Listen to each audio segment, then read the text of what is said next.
വിഷു ആഘോഷ പരിപാടി റിതം 2025 ആഘോഷ പരിപാടി എന്നതിലുപരി റിതം അണലിമുക്ക് സംഘടിപ്പിക്കുന്ന ഓരോ പരിപാടിയിലും സാമൂഹ്യ പ്രസക്തിയുള്ള ആശയങ്ങൾ പകരുക എന്ന ലക്ഷ്യം കൂടിയുണ്ട്. സാംസ്കാരിക സദസ്സായാലും സാമൂഹ്യ പ്രവർത്തനമായാലും അതിനടിവരയിടും എന്ന കാര്യത്തിൽ സംശയമില്ല.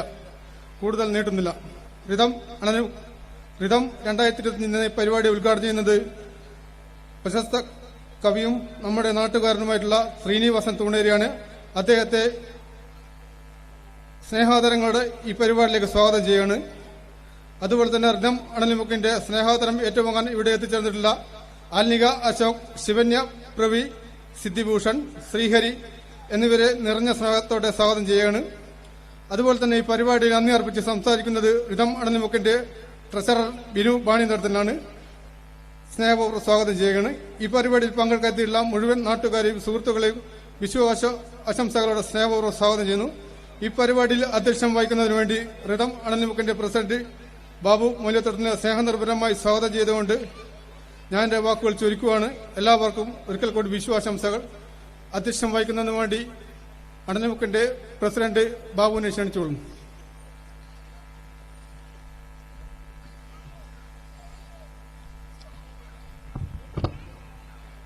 വേദിയിലും സദസ്സിലുള്ള വിശിഷ്ട വ്യക്തികളെ, പ്രിയപ്പെട്ടവരെ, റിതം അണലിമുക്ക് കൂട്ടായ്മ 1.5 പതിറ്റാണ്ടിലേക്ക് നീങ്ങുന്ന ഈ അവസരത്തിൽ അതിന്റെ ഇന്നലകളെ പരിശോധിക്കുമ്പോൾ ഏറെ അഭിമാനം കൊള്ളുകയാണ്.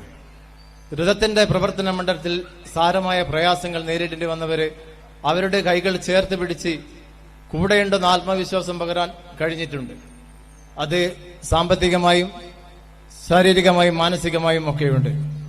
പ്രശ്നങ്ങൾ വരുമ്പോൾ ഒന്നിക്കുക മാത്രമല്ല, ആഘോഷങ്ങൾ വരുമ്പോൾ അതിന്റെ ഒരു മാറ്റുകൂട്ടുവാനും എന്നും റിതം മുൻപന്തിയിലുണ്ട്. റിതം സംഘടിപ്പിച്ച കഴിഞ്ഞ വർഷത്തെ വിഷു പരിപാടി നിങ്ങൾക്കെല്ലാം അറിയാം.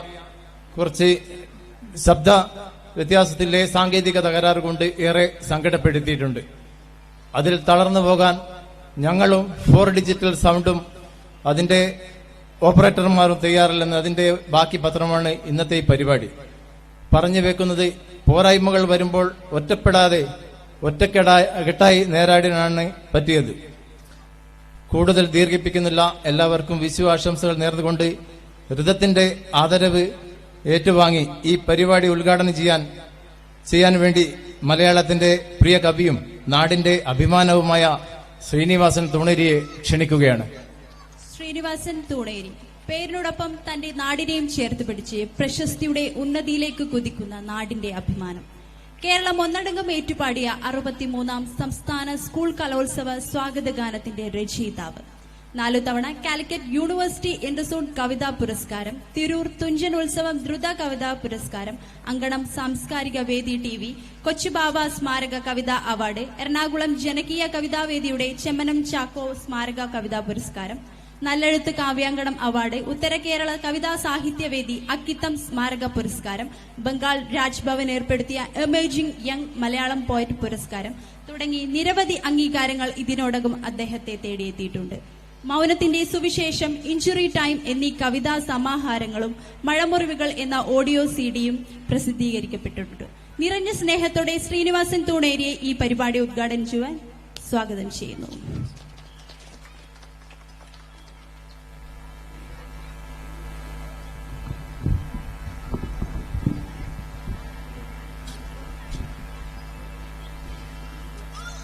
ബഹുമാനപ്പെട്ട അധ്യക്ഷൻ, വേദിയിലും സദസ്സിലുമുള്ള പ്രിയപ്പെട്ടവരെ, നാട്ടുകാരെ,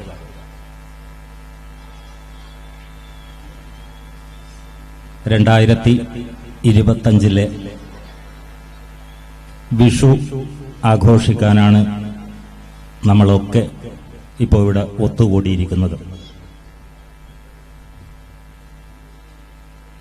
വിഷു ഇന്നലെ സമാപിച്ചു എങ്കിലും വിഷുവിന്റെ സന്തോഷവും ആഘോഷ പരിപാടികളും വീണ്ടും ഒരു ദിവസത്തേക്ക് കൂടി നീട്ടിയെടുക്കുകയും അത്തരത്തിൽ മറ്റെല്ലാ വൈജാത്യങ്ങളും മറന്നുകൊണ്ട് മാനവ സ്നേഹത്തിന്റെയും ഐക്യത്തിന്റെയും സന്ദേശം വിളംബരം ചെയ്യുന്നതിന് വേണ്ടിയാണ് നമ്മൾ ഇന്നിവിടെ ഒത്തുകൂടിയിരിക്കുന്നത്.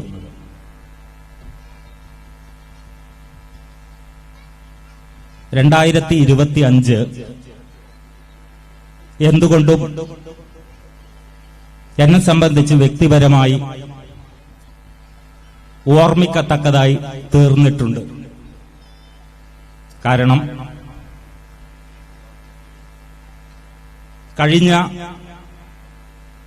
1-2 വിഷു ആഘോഷ പരിപാടികളിൽ ഇതേ വേദിയിൽ എനിക്ക് പങ്കെടുക്കാൻ കഴിഞ്ഞിട്ടുണ്ട് എങ്കിലും ഇന്ന് ഈ ഒരു പരിപാടിയിൽ ഉദ്ഘാടകനായി എത്തിച്ചേരാൻ കഴിഞ്ഞത്, അല്ലെങ്കിൽ എന്നെ അതിന് പ്രാപ്തനാക്കിയത്, നേരത്തെ സൂചിപ്പിച്ചതുപോലെ തന്നെ 63ാമത് സംസ്ഥാന സ്കൂൾ കലോത്സവത്തിന്റെ സ്വാഗതഗാന രചയിതാവ് എന്നുള്ള രീതിയിൽ തന്നെയാണ്.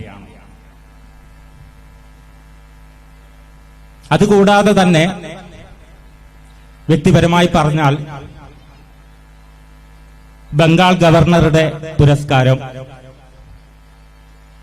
പിന്നീട് സ്കൂൾ കലോത്സവ സ്വാഗതഗാന രചയിതാവ് എന്ന രീതിയിലുള്ള അംഗീകാരം, അതിലേറ്റവും ഒടുവിലായി ഞാൻ കഴിഞ്ഞ 16 വർഷമായി ജോലി ചെയ്യുന്ന സ്ഥാപനത്തിൽ നിന്നും ഉദ്യോഗക്കയറ്റം കിട്ടി കോഴിക്കോട് മറ്റൊരു ഓഫീസിലേക്ക് മാറേണ്ടുന്ന ഒരു സ്ഥിതി കൂടി വന്നുപെട്ടിട്ടുണ്ട് എന്നുള്ളത് ഒരർത്ഥത്തിൽ സന്തോഷമാണ്, മറ്റൊരർത്ഥത്തിൽ പറഞ്ഞാൽ അത് വളരെ സങ്കടകരവുമാണ്. അത് എന്റെ വ്യക്തിപരമായ വിഷയമാണ്. അത് പറഞ്ഞ് നിങ്ങളെ ബോറടിപ്പിക്കുന്നില്ല. സമയം ഏതാണ്ട് വല്ലാതെ വൈകിയിരിക്കുന്നു എന്ന് എനിക്കറിയാം.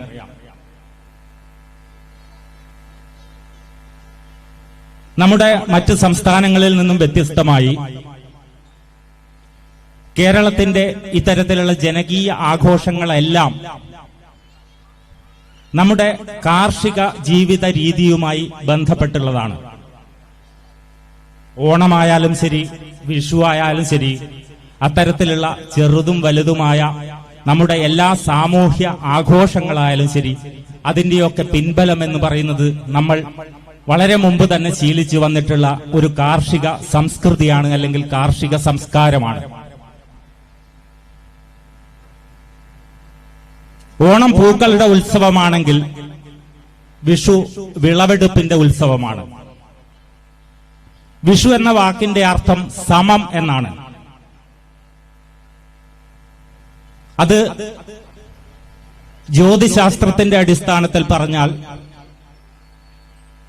പകലും രാത്രിയും തുല്യമായി വരുന്ന ദിവസത്തെയാണ് വിഷുവം എന്ന് പറയുന്നത്. ഒരു വർഷത്തിൽ അങ്ങനെ 2 ദിവസമാണ് പകലും രാത്രിയും തുല്യമായി വരിക. അത്തരത്തിൽ തുലാമാസത്തിൽ വരുന്നതും മേടമാസത്തിൽ വരുന്നതും ആണ് വിഷുവം എന്ന് പറയുന്നത്. ആ ഒരു വാക്കിൽ നിന്നാണ് വിഷു എന്ന് പറയുന്ന വാക്കിന്റെ ഉത്ഭവം എന്നാണ് ഞാൻ മനസ്സിലാക്കുന്നത്. ഇതാണ് അതിനെപ്പറ്റി വളരെ ശാസ്ത്രീയമായി പറയാൻ കഴിയുന്നത് എങ്കിലും നമുക്കറിയാം, നമുക്ക് ആഘോഷങ്ങൾക്ക് വേണ്ടത് ശാസ്ത്രീയതയല്ല, കാൽപ്പനികതയാണ്. അതുകൊണ്ട് തന്നെ ഓണത്തെപ്പറ്റി പറയുമ്പോൾ നമ്മൾ മഹാബലിയുടെ ഒരു നല്ല കാലത്തിന്റെ ഓർമ്മകൾ പേറിക്കൊണ്ട് ഇനിയും അത്തരത്തിലൊരു നല്ല കാലം വരാനിരിക്കുന്നുണ്ട് എന്ന് മനസ്സിൽ സ്വപ്നം കണ്ട് 1000 പ്രതീക്ഷകൾ നട്ടു നനച്ച് വളർത്തി നമ്മൾ ഓണം ആഘോഷിക്കുന്നു. അതേപോലെ തന്നെ മുൻകാലങ്ങളിൽ വർഷത്തിൽ എല്ലാ ദിവസവും ദാരിദ്ര്യവും കഷ്ടപ്പാടും അനുഭവിക്കുന്ന ഒരു ജനത വർഷത്തിൽ ഒരിക്കലെങ്കിലും വിളവെടുപ്പിന് ശേഷം തങ്ങളുടെ സന്തോഷം പങ്കുവെക്കാനും പരസ്പര സ്നേഹം ഊട്ടിയുറപ്പിക്കാനും വേണ്ടി ആഘോഷിച്ചു തുടങ്ങിയതാണ് വിഷു. പക്ഷെ എന്നാൽ ഇന്ന് അന്നത്തെ വിഷുവും ഇന്നത്തെ വിഷുവും തമ്മിൽ താരതമ്യം ചെയ്യുമ്പോൾ വിഷു ആഘോഷങ്ങളിലും വിഷുവിന്റെ സങ്കല്പങ്ങളിലുമൊക്കെ ഒരുപാട് മാറ്റങ്ങൾ വന്നിട്ടുണ്ട്. ഏതൊരു ആഘോഷത്തിന്റെയും കൂടിച്ചേരലിന്റെയും അടിസ്ഥാന തത്വം എന്ന് പറയുന്നത് മനുഷ്യർ മുഖാമുഖം കാണുകയും സംവദിക്കുകയും ചെയ്യുക എന്നുള്ളതാണ്. പക്ഷെ ദൗർഭാഗ്യവശാൽ ഞാൻ ഉൾപ്പെടുന്ന ഈ സമൂഹം സ്വന്തം വീടുകളിൽ നിന്നും പരസ്പരം ആശയവിനിമയത്തിന് വാട്സപ്പ് ഗ്രൂപ്പുകളെ ആശ്രയിക്കുന്ന ഒരു വർത്തമാനകാലത്താണ് നമ്മളിപ്പോ നിൽക്കുന്നത്. അതുകൊണ്ട് തന്നെ ഇത്തരത്തിലുള്ള ആഘോഷങ്ങളും കൂടിച്ചേരലുകളും കാലത്തിന്റെ അനിവാര്യതയായി തീരുന്ന ഒരു വർത്തമാനകാല പരിസരം നമ്മെ സദാ ഭയപ്പെടുത്തുന്നുണ്ട്. നമ്മൾ വളരെ ജാഗ്രതായിരിക്കേണ്ടുന്ന ഒരു കാലഘട്ടം കൂടിയാണ് ഇത് എന്ന് എനിക്ക് തോന്നുന്നു. നമുക്കറിയാം, മുഖാമുഖമുള്ള സംസാരം എന്ന് കുറഞ്ഞു വന്നുവോ അന്നാണ് നമ്മുടെ സമൂഹത്തിൽ നാം മുൻപ് കേട്ടിട്ടില്ലാത്ത വിധത്തിലുള്ള ഇത്തരത്തിലുള്ള അസ്വാരസ്യങ്ങളും ഇത്തരത്തിലുള്ള പ്രശ്നങ്ങളുമൊക്കെ കടന്നു വന്നത്. ഈ അടുത്ത കാലത്ത് കേരളത്തിൽ അങ്ങോളം ഇങ്ങോളം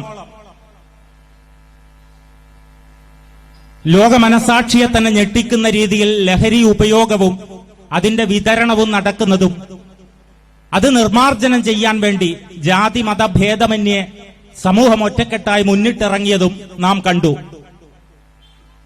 അതേപോലെ തന്നെ നമ്മുടെ ഗാർഹിക അന്തരീക്ഷങ്ങളിൽ പരസ്പര ആശയവിനിമയം കുറഞ്ഞതിന്റെ ഫലമായി നമ്മുടെ വീട്ടിലെ കുട്ടികൾ,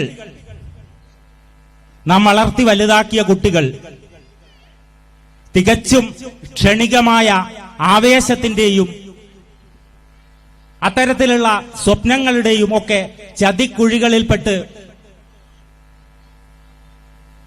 നമ്മയൊക്കെ സങ്കടപ്പെടുത്തിക്കൊണ്ടിരിക്കുന്ന അഴുക്ക് ചാലുകളിലേക്ക് ചെന്ന് നിപതിക്കുന്നത് നാം സങ്കടപൂർവ്വം കാണുന്നു. അപ്പൊ ഇത്തരത്തിലുള്ള സാമൂഹ്യ അന്തരീക്ഷം കൂടി ഇങ്ങനെ ഒരു ആഘോഷ പരിപാടിയിൽ നാം കൂടിച്ചേരുമ്പോൾ നമ്മൾ ആലോചിക്കേണ്ടതുണ്ട് എന്നുള്ളത് വസ്തുതയാണ്. ഇവിടെ കഴിഞ്ഞ കുറെ വർഷങ്ങളായി ഇത്തരത്തിൽ വിഷു ആഘോഷങ്ങൾ സംഘടിപ്പിക്കാറുണ്ട്. ആ ആഘോഷ പരിപാടികളിലെല്ലാം എന്നേക്കാൾ മികച്ച പ്രാസംഗികന്മാർ വന്ന് മണിക്കൂറുകളോളം ക്ലാസ് എടുക്കുകയും ചെയ്യാറുണ്ട്. പക്ഷെ ക്ലാസുകളുടെ വഴിയെ പോകുന്നു എന്നുള്ളത് അല്ലാതെ അത്തരത്തിലൊരു ക്രിയാത്മകമായ മാറ്റം നമ്മുടെ ഈ പ്രദേശത്തോ സമൂഹത്തിനോ ഉണ്ടാവുന്നുണ്ടോ എന്നുള്ളത് ആത്മവിമർശനപരമായി ചിന്തിക്കേണ്ടുന്ന ഒരവസരം കൂടിയാണിത്.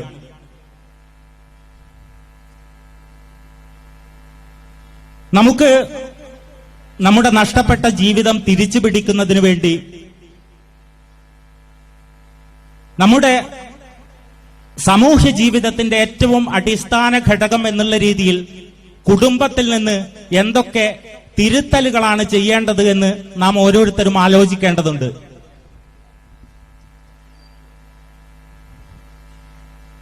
നമുക്കറിയാം, മുൻകാലങ്ങളിൽ നിന്നും വ്യത്യസ്തമായി എല്ലാ മനുഷ്യർക്കും തിരക്കാണ്.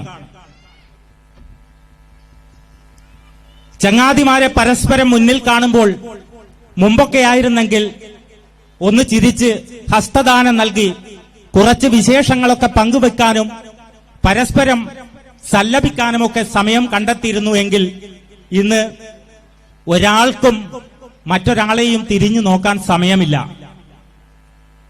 നാടോടുമ്പോൾ നടുവേ ഓടണം എന്നുള്ള ചൊല്ലുണ്ട്. ഏതാണ്ട് നടുവയും ചരിഞ്ഞും മുകളിലോട്ടും താഴോട്ടുമൊക്കെ നെട്ടോട്ടമോടിക്കൊണ്ടിരിക്കുന്ന ഈ ഒരു കാലത്ത് നമുക്ക് നമ്മുടെ ജീവിതത്തിന്റെ ആസുരമായ തിരക്കുകൾ, ആ തിരക്കുകളിൽ നിന്നും രക്ഷപ്പെടുക അസാധ്യമാണ്. പക്ഷെ ആ തിരക്കുകൾക്കിടയിലും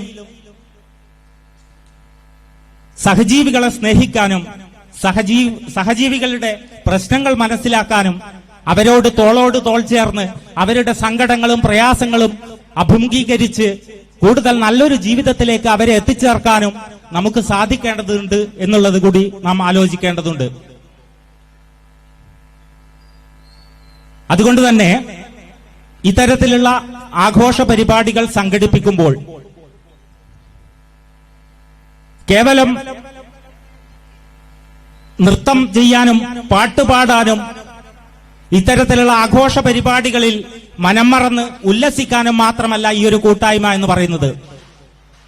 പ്രത്യേകിച്ചും എനിക്ക് അഭിമാനമുണ്ട്. കാരണം റിഥം അണലിമുക്കിന്റെ പ്രവർത്തനങ്ങൾ നേരത്തെ സൂചിപ്പിച്ചതുപോലെ തന്നെ ഏതാണ്ട് ഒരു വ്യാഴവട്ട കാലത്തിലധികമായി നമ്മുടെ തൂണേരിയുടെ സാംസ്കാരിക മേഖലയിൽ, കായിക മേഖലയിൽ, സാഹിത്യ മേഖലയിലൊക്കെ ഇത്തരത്തിലുള്ള നവീനമായ പ്രവർത്തന പരിപാടികൾ ആസൂത്രണം ചെയ്യുകയും നടപ്പിലാക്കുകയും ചെയ്യുന്ന ഒരു കൂട്ടായ്മ എന്നുള്ള നിലയ്ക്ക് ഞാൻ ആ കൂട്ടായ്മയുടെ ഭാരവാഹികളെയും അതിന് ഊർജം പകരുന്ന നാട്ടുകാരെയും പ്രത്യേകം അഭിനന്ദിക്കാൻ ഈ അവസരം ഉപയോഗപ്പെടുത്തുന്നു.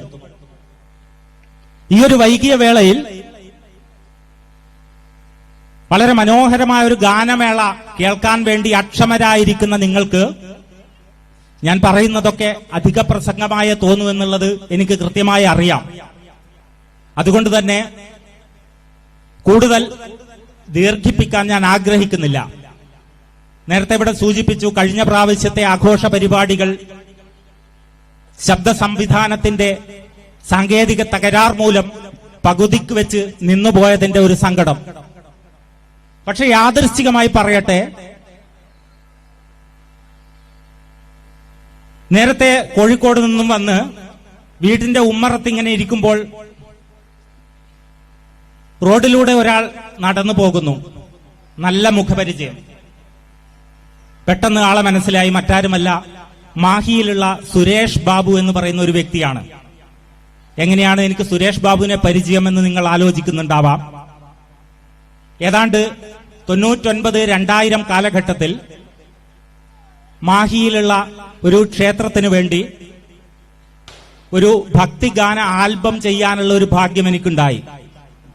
അന്ന് ആ ഭക്തിഗാനത്തിന് സംഗീതം പകർന്ന സുരേഷ് ബാബു മാഹി എന്നുള്ളയാളാണ് ഇന്നത്തെ ഈ ഒരു സംഗീത പരിപാടിക്ക് തബല വായിക്കുന്നത്. അപ്പോ പിന്നണിയിൽ ഇത്ര പ്രഗത്ഭന്മാരായിട്ടുള്ള ആൾക്കാരാണ് എങ്കിൽ ഇനി വരാനിരിക്കുന്ന ഗാനമേളയെപ്പറ്റി നാമൊക്കെ എത്തരത്തിൽ പ്രതീക്ഷകൾ വെച്ച് പുലർത്തുന്നുണ്ടോ അതിന്റെ 100 ഇരട്ടി നമുക്ക് നൽകാൻ പ്രാപ്തരായിട്ടുള്ള ആൾക്കാരാണ് ഈ ഒരു ഗാനമേള പരിപാടിക്ക് ഇവിടെ വന്നിട്ടുള്ളത് എന്ന് ഞാൻ മനസ്സിലാക്കുന്നു. അതുകൊണ്ട് തന്നെ ഈ ഒരു പരിപാടിയിൽ ഈ വൈകിയ വേളയിൽ നിങ്ങളോട് കൂടുതൽ സംസാരിച്ച് സമയം കൊല്ലാൻ ഞാൻ ആഗ്രഹിക്കുന്നില്ല. ഇത്തരത്തിലൊരു പരിപാടി ഉദ്ഘാടനം ചെയ്യാനും ഇതിനു മുൻപ് ഏതാണ്ട് ജനുവരി മാസം മുതൽ ഇങ്ങോട്ട് എങ്ങനെയാണ് ഒരു നാട് ഒരാൾക്ക് മുന്നിൽ ഒറ്റക്കെട്ടായി നിൽക്കുന്നത്, എങ്ങനെയാണ് പ്രോത്സാഹനം നൽകുന്നത് എന്നുള്ളതിന്റെ സ്നേഹവാത്സല്യങ്ങൾ ആവോളം അനുഭവിച്ച ഒരാൾ എന്നുള്ള നിലയിൽ ഈ നാടിന്റെ പേര് എന്റെ പേരിനൊപ്പം ചേർക്കുന്നത് അഭിമാനമായി കരുതുകയും അത്തരത്തിലൊരു നേട്ടത്തിലേക്ക് എന്നെ എത്തിച്ചേരാൻ ഈ നാട് ഏതർത്ഥത്തിൽ എന്റെ കൂടെ നിന്നോ അതേപോലെ എന്റെ ഇനിയുള്ള കാലങ്ങളിലും എന്റെ കൂടെ എന്റെ നാടും എന്റെ കൂട്ടുകാരും ഉണ്ടാവണമെന്ന് ആത്മാർത്ഥമായി നിങ്ങളോട് ആവശ്യപ്പെട്ടുകൊണ്ട് ഈ ഒരു പരിപാടി സസന്തോഷം ഉദ്ഘാടനം ചെയ്തതായി അറിയിക്കുന്നു. അതേപോലെ തന്നെ ഇവിടെ കലോത്സവത്തിന്റെ ഭാഗമായി വ്യത്യസ്ത ഐറ്റങ്ങളിൽ സമ്മാനിതരായ കലാപ്രതിഭകൾ ഈ വേദിയിൽ ഇരിക്കുന്നുണ്ട്. അവർക്കും ഹാർദമായ അഭിനന്ദനങ്ങൾ അറിയിക്കുന്നു. ഇവിടെ കൂടിയിരിക്കുന്ന എല്ലാവർക്കും ജാതി മത വർഗ ഭേദങ്ങൾക്ക് അതീതമായി വിഷുവിന്റെ സന്തോഷവും ഉത്സാഹവും നന്മയും ഉണ്ടാവട്ടെ എന്ന് മാത്രം ആശംസിച്ചുകൊണ്ട് എല്ലാവർക്കും ഒരിക്കൽ കൂടി നന്ദിയും സ്നേഹവും അറിയിച്ചുകൊണ്ട് നിർത്തുന്നു. നന്ദി, സ്നേഹം, അഭിവാദ്യങ്ങൾ.